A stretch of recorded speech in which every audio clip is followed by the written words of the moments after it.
Bonjour et bienvenue à notre présentation pour le cours de gestion des risques financiers présenté par Jean-Yves Gnapot. Aujourd'hui, nous allons parler de l'article Tail Dependence and Indicators of Systemic Risk for Large US Depositories, développé par Bella, Ergen et Miguez. Pour le dire en français, l'article s'intéresse à la dépendance des queues de distribution des rendements entre les grandes institutions de dépôt américaines. Les auteurs vont leur développer différents indicateurs du risque systémique.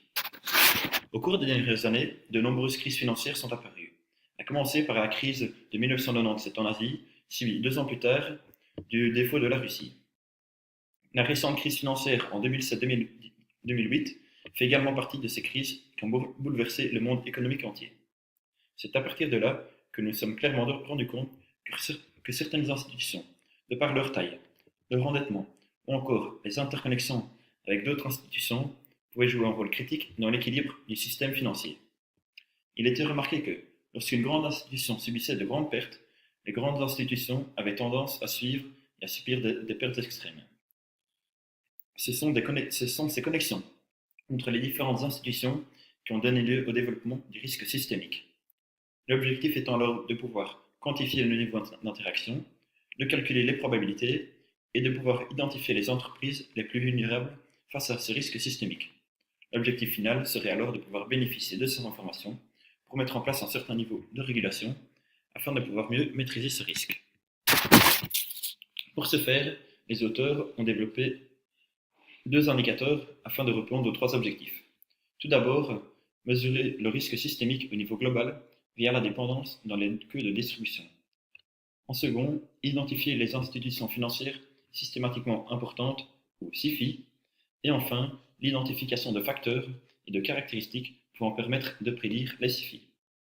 L'article évoque également le caractère prédictif de mesures proposées afin d'évaluer la capacité exemptée et non plus ex-postée. Alors, les indicateurs du risque systémique vont se baser sur la dépendance des extrêmes qui est définie avec la formule suivante, donc la formule que vous voyez ici, où LI sont des variables de perte et LIQ sont les pertes correspondant à leur Q quantile. Donc, si Chi égale 0, L1 et L2 sont asymptotiquement indépendants. Si Chi est supérieur à 0, L1 et L2 sont asymptotiquement dépendants. Le niveau de valeur de Chi détermine alors la force de la dépendance asymptotique. Pour le dire, cette formule donne la probabilité que la perte d'une variable soit supérieure à la perte du quantile correspondant à cette variable, conditionnellement au fait que la perte d'une autre variable est également supérieure à la perte du quantile correspondant à cette autre variable. On se rend bien compte que ce n'est pas très clair, on va donner un petit exemple. La perte du correspondant au quantile 0,6 de la Bank of America est de $5,000. Celle de JP Morgan Chase est de $5,500. À la date T, la banque enregistre une perte de $7,500. La mesure de ce chi nous donne alors la probabilité que la banque JP Morgan Chase enregistre une perte supérieure à $5,000, conditionnellement au fait que la perte de Bank of America soit supérieure à $5,000. Ensuite, donc, au niveau graphique, nous voyons ici que la ligne rouge correspond à la probabilité inconditionnelle d'avoir une perte supérieure à celle du quantile Q, et la ligne noire correspond à la dépendance des extrêmes des rendements entre JP Morgan Chase et la Bank of America. Alors, nous notons une forte association positive entre les pertes des 2 institutions, étant donné que la probabilité conditionnelle qu'une institution ait une perte plus grande que celle du quantile est toujours supérieure à la probabilité inconditionnelle. Nous voyons ici la ligne noire qui est bien toujours supérieure à la ligne rouge. De plus, même si le quantile augmente, donc même quand on va vers 1, même quand il augmente, l'association positive des pertes reste et la probabilité conditionnelle converge vers une valeur supérieure à 0,6. Nous voyons ici bien supérieure à 0,6. Par conséquent, les rendements de ces 2 banques sont asymptotiquement dépendants.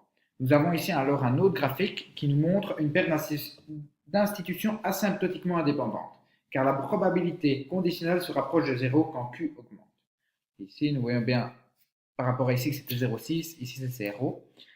Il nous montre également que la dépendance asymptotique n'est pas la même que la dépendance exacte. En effet, nous pouvons voir que Chi est toujours plus élevé que la probabilité inconditionnelle. Par conséquent, ça signifie que les rendements des 2 banques ne sont pas totalement indépendants. On voit que la ligne noire est bien toujours au-dessus de la ligne rouge. Alors ensuite, ces graphiques peuvent être utilisés comme outil de diagnostic, mais ils ne peuvent pas être utilisés pour tester la dépendance asymptotique d'une façon formelle. Par conséquent, les auteurs ont décidé de suivre la méthodologie proposée par Poon en 2004 pour déterminer la structure de la dépendance deux extrêmes des rendements des grandes institutions de dépôt américaines. Premièrement, les variables marginales univariées ont été transformées en une distribution commune. Cette transformation permet de supprimer l'influence des distributions marginales, des calculs de dépendance. Par conséquent, les auteurs ont transformé les variables de perte en unités de Fréchet, comme le montre la formule suivante, où moins sur log f de L est une fonction monotone croissante de L. Cette transformation n'a pas d'impact sur l'ordre des données, qui n'a pas d'impact sur qui. Au niveau des variables distribuées selon Fréchet, nous savons que quand R augmente, le quantile 1 moins 1 sur R de la distribution de Fréchet converge vers R. De plus, Ledford et Town ont montré en 1996 que la région commune des queues de deux unités de variables distribuées selon Fréchet respecte la formule suivante. Enfin, les auteurs ont pu calculer la dépendance des extrêmes pour deux unités de variables distribuées selon Fréchet, sur base des deux propriétés précédentes, ce qui nous donne la formule de dépendance des extrêmes suivante. Le n correspond au coefficient de dépendance des queues de distribution. Si n est égal à 1, cela correspond à une dépendance asymptotique, alors que si n est plus petit que 1, cela correspond à une indépendance asymptotique. Maintenant, passons à la deuxième partie de notre exposé sur la body part. Maintenant que nous avons introduit cette mesure, nous pouvons expliquer brièvement les deux indicateurs complémentaires construits par les auteurs. Le premier indicateur est l'indicateur asimple des prêts. Cet indicateur permet de calculer la proportion de paires d'institutions asymptotiquement dépendantes sur le nombre total de paires dans notre échantillon, et ce, afin de mesurer la prédominance des dépendances asymptotiques entre les institutions de dépôt américaines. Cette mesure est issue de l'étude de Schoenloh en 2004 qu'ils avaient utilisée pour calculer la force de la contagion financière au niveau international lors de la crise du peso mexicain et de la crise asiatique. La mesure était similaire à celle qu'utilisaient les auteurs, car elle calculait la proportion des pays asymptotiquement dépendants pendant les crises. Les auteurs ont également proposé des mesures de dépendance des extrêmes au niveau des entreprises elles-mêmes, afin de répondre au deuxième objectif énuméré en début d'exposé. Ces mesures sont similaires aux indicateurs de risque systémique, mais permettent cette fois-ci d'identifier les institutions financières systématiquement importantes, donc les SIFI, et de voir quelles sont les firmes présentant une dépendance asymptotique à l'égard d'un ensemble plus vaste d'autres institutions financières et quelles institutions présentent en moyenne une dépendance asymptotique plus forte, car ces institutions peuvent être plus vulnérables aux fluctuations du marché et donc plus susceptibles de propager des pertes de queue. Cette identification va permettre aux législateurs de mieux cibler les politiques pour contenir le risque systémique. La première mesure que nous voyons ici, elle mesure le pourcentage d'institutions qui sont asymptotiquement dépendantes avec une institution donnée. Ensuite, nous allons passer au deuxième indicateur. Si le premier indicateur calculé sur base d'une variable binaire permet de voir la proportion de dépendance, le deuxième indicateur permet lui de mesurer la force moyenne de ces dépendances à travers toutes les paires d'institutions de dépôt. Il sera alors possible de connaître la force de la dépendance extrémale dans le système bancaire américain. La conclusion que nous pouvons tirer de l'analyse du graphique ci-dessous, c'est que les crises financières récentes étaient beaucoup plus fortes que les crises financières qui se sont passées à la fin des années 90. On voit bien ici un V-chi qui est beaucoup plus élevé ici que ici. Encore une fois, nous pouvons faire un indicateur au niveau des firmes. Et là, ici, la deuxième mesure revient à faire la moyenne de tous les chi, de toutes les paires d'institutions dans lesquelles une institution donnée est impliquée. Vu la complexité du phénomène et les années de recherche, une multitude de chercheurs ont déjà proposé leur propre indicateur de risque. Distress Insurance Premium par Wang en 2009, de Marginal Expect Shortfall par Acaria en 2010, de covariance par Adrian et Bruno Meyer en 2011, de Granger Causality par Bilio en 2012. Il faut ajouter à cela une étude réalisée par Patro en 2013 qui vise à mesurer le niveau d'interconnexion des rendements des institutions financières à l'aide du coefficient de Pearson, afin d'établir un indicateur de risque systémique. Quelques mots d'explication sur certaines de ces recherches sur lesquelles nous nous basons. Premièrement, l'étude de Billiot et autres en 2012. Cette recherche a développé un indicateur de risque systémique sur base de la causalité au sens du Granger. Si une variable alpha, Granger, cause une seconde variable bêta, cela signifie que nous pouvons avoir de l'information sur bêta via bêta t-1, mais également via alpha et le passé d'alpha. Ce type de causalité permet de répondre, nous le verrons à la fin de la présentation, à une des critiques qui pourrait être faite à ce document. Avec la causalité au sens de Granger, nous pouvons savoir quelle institution influence l'autre. Ensuite, une deuxième étude sur laquelle nous nous basons, l'étude d'Accaria en 2010. Ce texte se base sur la mesure MES, donc Marginal Expected Shortfall, pour établir un indicateur de risque systémique. Et cette étude a utilisé son indicateur pour évaluer sa capacité à prédire ex post la crise financière de 2007 et 2008. Les auteurs vont définir la période de crise de juillet 2007 à décembre 2008, et Bala va utiliser cette même période pour le calcul des indicateurs. Un second élément identique sur lequel va se baser Bala est qu'elle ne considérera que les institutions avec une capitalisation supérieure à 5 milliards. Une troisième étude est celle de Patro, avec le coefficient de Pearson. Donc ils ont utilisé la corrélation des rendements entre les institutions financières comme mesure de risque systémique, et ont montré que ces corrélations capturaient bien les ralentissements sur le marché financier américain. C'est en s'appuyant sur leurs analyses que les auteurs de l'article ont montré que la corrélation moyenne des rendements pouvait être aussi utilisée pour identifier les entreprises les plus vulnérables aux crises. Cependant, un des problèmes de cette recherche est qu'elle se base sur la corrélation de Pearson. Cette corrélation de Pearson suppose une distribution normale des rendements, alors qu'il a été montré qu'elle présentait une asymétrie et un excès de kurtosis significatif. En effet, les rendements ont des queues de distribution larges. Par conséquent, ils ne sont pas normalement distribués. De plus, cette corrélation mesure uniquement les dépendances linéaires et n'est donc pas valide pour des cas de non-linéarité, comme cela pourrait être le cas lors de crises financières, s'il y a une augmentation de la dépendance dans les queues de distribution. Ceci est aussi dû au fait que la corrélation de Pearson mesure la dépendance moyenne et qu'elle est donc influencée par les observations autour de la moyenne, ne tenant pas compte des observations qui se trouvent dans les queues de distribution. Or, il est essentiel de savoir ce qu'il s'y passe afin de comprendre le risque systémique, étant donné que c'est dans ces observations extrêmes que se trouve un potentiel effet de contagion entre les institutions financières. Il a d'ailleurs été soulevé dans cette étude l'importance d'investiguer la dépendance dans les queues de distribution. De plus, il est essentiel de mesurer le mouvement joint entre les rendements des institutions financières quand les institutions subissent des stress, car ils sont très différents de ceux rencontrés en temps normal. En effet, ils peuvent être beaucoup plus forts. Et c'est dans cette optique de combler les lacunes de la recherche de Patro que les trois auteurs ont décidé, dans cette étude, de proposer une mesure du risque systémique prenant en considération les pertes extrêmes. Voilà, maintenant, nous invitons à basculer sur la deuxième vidéo en ce qui concerne les résultats, et nous allons aussi donner une conclusion et des remarques pour améliorer l'étude. Voilà, maintenant, on va attaquer la troisième partie concernant les résultats. Il est important de noter au préalable que pour évaluer le pouvoir prédictif des indicateurs, les auteurs vont recourir à deux méthodes différentes pour définir la période sur laquelle calculer le rendement. La première méthode, c'est la cumulative return. Cette méthode permet de définir une période fixe qui sera la même pour l'ensemble des institutions. Cette méthode sera faite sur deux périodes différentes. La première est la même qu'utilisée par Billiot et Accaria, comme l'a expliqué Arthur, donc ici de juillet 2007 à décembre 2008. Et la deuxième sera l'année 2008 afin de considérer uniquement la période où la majorité des rendements extrêmes apparaissent, donc janvier 2008, décembre 2008. La deuxième manière, la peak to truth, c'est de définir la période et de se dire que chaque institution n'a pas forcément connu la crise au même moment. Donc la période est alors définie de façon individuelle et débute lorsque le prix est au plus haut ici et se termine lorsque le prix est au plus bas, donc ici.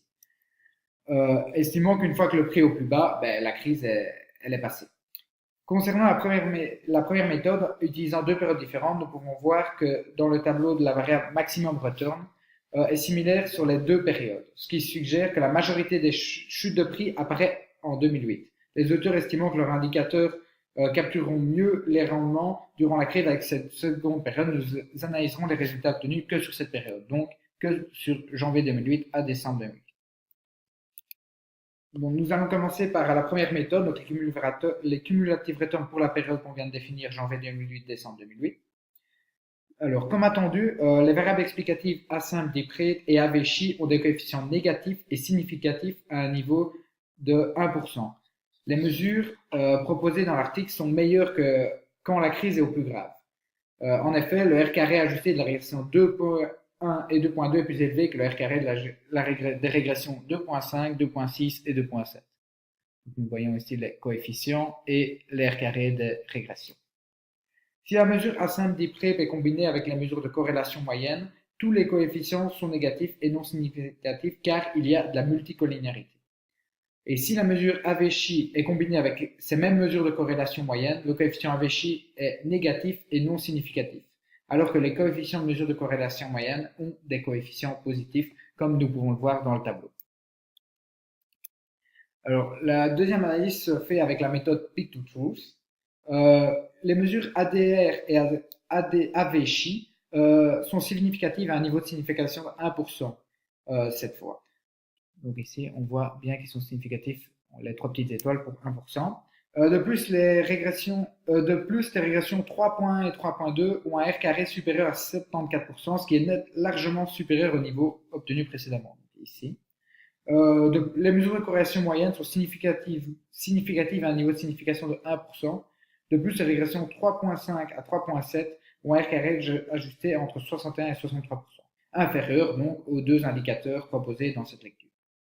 Sur base de ces R carrés, nous pouvons dire que les mesures proposées dans cet article performent mieux en identifiant les films les plus vulnérables aux crises. Passons maintenant au résultat du troisième objectif de ce document qui concerne l'impact des différentes variables sur la dépendance asymptotique. Alors, juste une petite explication du principe au préalable avant qu'Arthur vous explique les résultats obtenus. Donc, nous avons la formule ici et les auteurs cherchent à identifier les variables déterminantes lorsqu'il y a une dépendance asymptotique. C'est pour cette raison que les paires d'institutions ne présentent pas de dépendance, sont rejetées de l'échantillon. On ne prend que les institutions où il y a une dépendance. Il est difficile d'évaluer l'impact des variables du bilan sur la dépendance asymptotique, car nous nous retrouvons face à deux ensembles de variables du bilan pour chaque observation de paire de banques. Par conséquent, les auteurs ont décidé d'inclure deux mesures pour chaque variable. La première, c'est la valeur minimale de l'indicateur entre les deux institutions. La deuxième est la similitude entre les institutions. Les deux mesures sont complémentaires, donc on a besoin des deux. La mesure minimale nous permet de savoir comment deux institutions d'une certaine taille, d'une certaine capitalisation, peuvent affecter la force de la dépendance asymptotique. Les indices de similarité nous permettent d'analyser dans quelle mesure les différences entre les institutions contribuent à la dépendance asymptotique. Si l'indice de similarité augmente, nous nous attendons à ce que la dépendance asymptotique augmente elle aussi. Donc maintenant, prenons les variables une par une. Tout d'abord, concernant la taille, si les deux institutions sont grandes, il y a une dépendance asymptotique plus forte que si au moins une des institutions était petite. C'est logique, car si les institutions financières sont grandes, elles ont un impact plus important sur le système. De plus, la dépendance asymptotique entre les institutions est plus élevée lorsqu'elles ont une taille similaire. Une seconde variable est la capitalisation. Donc si les deux banques ont une capitalisation élevée, elles auront une dépendance asymptotique moins élevée. En effet, si les banques ont une capitalisation plus élevée, elles seront moins affectées par les effets de contagion.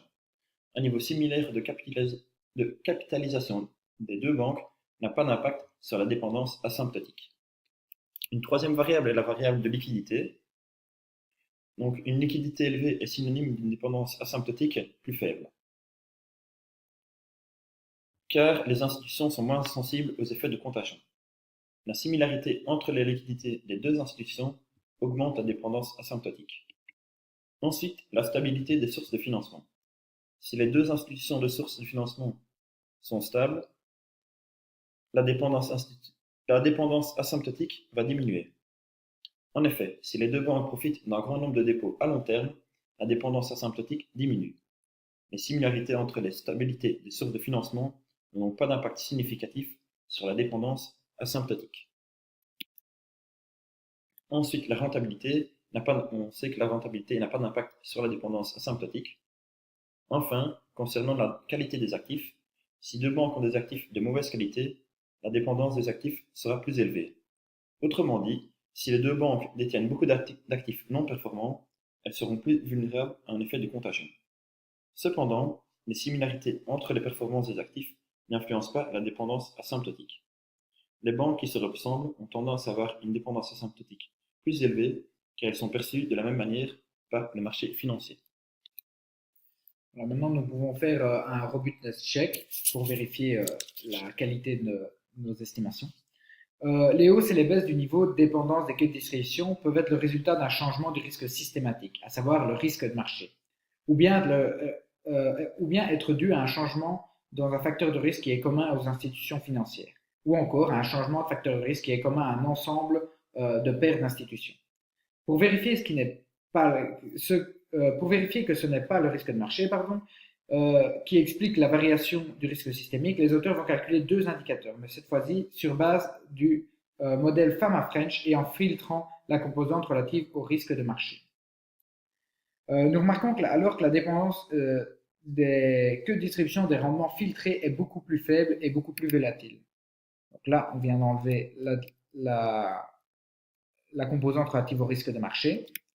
Et nous voyons aussi les graphiques correspondants. Deux grandes augmentations sont à signaler durant la période étudiée. La première de 1996 à 1998 avec la crise asiatique et le défaut de la Russie et la faillite du hedge fund LTCM. Filtré du risque systématique, nous remarquons que les indicateurs n'augmentent pas. Cela signifie que cette hausse du risque systématique était conduite par une augmentation du risque de marché et non pas par des facteurs spécifiques aux institutions de dépôt. Cela semble avoir du sens étant donné que les raisons de cette période de stress ne sont pas dues au secteur bancaire. La seconde période à analyser se situe avant la crise de 2008. Nous constatons une augmentation dans les deux cas. Cela suggère donc que ce sont des facteurs spécifiques aux banques qui ont mené à la croissance du risque systémique. Cela semble de nouveau avoir du sens étant donné que la crise financière de 2008 a débuté dans le secteur bancaire. Finalement, nous voyons que la dépendance des taux de distribution des rendements bruts reste à un niveau très élevé même après la crise financière mondiale, alors que la dépendance des taux de distribution des rendements filtrés a subitement diminué au second semestre de 2009. L'une des hypothèses pouvant expliquer cela est que les facteurs de risque spécifiques aux banques sont devenus systématiques par nature et donc liés au marché. Passons maintenant à la conclusion. Donc, l'objectif de cette recherche était de développer un indicateur de risque systémique pouvant détecter le niveau de ce risque d'un point de vue global.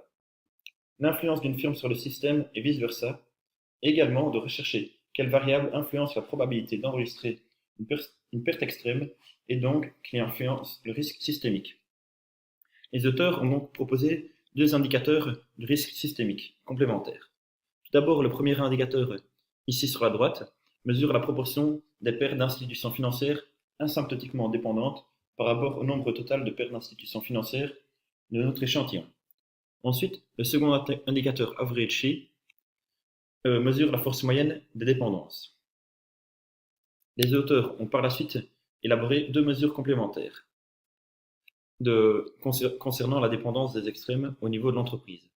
La première se situe ici sur la droite et indique le pourcentage d'institutions financières qui sont asymptotiquement dépendantes avec une institution donnée. La deuxième mesure revient à faire la moyenne des qui de toutes les paires d'institutions dans lesquelles une institution donnée est impliquée. Ici. L'analyse a démontré que les indicateurs de risque systémique développés pour prévoir les crises financières ont bien suivi l'évolution du marché, même s'ils possèdent des délais d'exécution importants, ce qui est généralement le cas pour des indicateurs basés sur des informations de rendement du marché. Les mesures de dépendance extrême apportent de la valeur à l'analyse du risque systémique car elles peuvent contribuer à identifier les institutions les plus vulnérables aux crises financières. Enfin, il a également été conclu que la taille, la capitalisation, la liquidité, les sources de financement et la qualité des actifs des institutions financières sont de bons prédicteurs d'une dépendance asymptotique. Une forte similitude entre les établissements est aussi signe d'une forte dépendance asymptotique. Alors malheureusement, comme nous pouvons nous en douter, cet article n'est pas parfait. Les auteurs font des hypothèses et ils se basent sur des travaux déjà réalisés. Par conséquent, nous avons pensé à quelques remarques que nous pourrons faire sur cet article. Nous sommes bien entendu conscients que nous n'avons pas toute l'expertise nécessaire pour pouvoir critiquer le travail, cependant, pensons pouvoir apporter quelques pistes pour l'améliorer. Alors, premièrement, l'article vise uniquement les dépendances entre les grandes institutions de dépôt américaines, avec une capitalisation boursière supérieure à 5 milliards. Nous pensons qu'il aurait été intéressant de produire l'enquête sur d'autres institutions comme les banques d'investissement, les sociétés d'assurance, les hedge funds. Si nous analysons chaque industrie individuellement, les résultats ne seront pas impactés. Donc on respectera bien la première critique qui avait été faite. Nous pensons également que les législations pourront mieux être adaptées et que les mesures que les législateurs vont prendre pour chaque industrie vont être plus précises et beaucoup mieux adaptées à chaque industrie pour mieux gérer le risque systémique. Deuxièmement, nous pouvons faire une remarque en relation avec ce que nous avons expliqué, ce que Arthur a expliqué avec la causalité à Levenger. En effet, l'article nous permet de déterminer le niveau du risque systémique et d'identifier des institutions systématiquement importantes. Cependant, il ne permet pas de dire quelle institution influence l'autre. Et nous pensons qu'il serait intéressant de connaître cette relation, car certaines institutions sont tellement importantes qu'elles exercent une domination très forte sur les autres institutions qui créent cette dépendance. Alors voilà, nous arrivons à la fin de la présentation. Nous vous remercions pour votre écoute